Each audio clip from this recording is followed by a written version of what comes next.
ஒரு வெள்ளை பேண்ட் வெள்ளை சட்டக்காரன அங்கங்க அமீர் மஹால் எங்க இருக்குன்னு விசாரிக்க சொன்னதும் நான் தான். அவனுடைய போட்டோவை என் பொண்ணுக்கு தெரியாம அவ பொட்டிக்குள்ள வச்சதும் நான் தான். ஏன் இப்படி எல்லாம் செஞ்சீங்க? புருஷன் பொண்டாட்டிக்கு நடுவுல பிரிவுன்னு ஒண்ணு ஏற்பட்டா அதனுடைய கொடுமை என்ன அப்படின்னு புருஷனுக்கு புரிய வைக்க வேண்டாம். அதுக்குதான் பிரிவை பத்தி நான் உணர வேண்டிய அவசியம். அப்ப தானே புருஷன் இல்லாம உங்க அக்கா எவ்வளவு கஷ்டப்படுறான்னு உங்களுக்கு தெரியும். அதுக்குதான் மாப்பிள.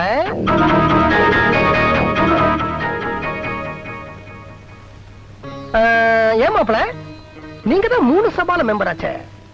உங்க பொண்டாட்டி உங்களை விட்டு பிரிஞ்ச உடனே ஒரு மனசு ஆறுதலுக்காக நீங்க நாடகத்துக்கு போயிருக்கலாம், டான்ஸுக்கு போயிருக்கலாம், பாட்டு கச்சேரிக்கு போயிருக்கலாம். ஏன் மாப்பிள பிராண்டி கடைக்கு போனீங்க?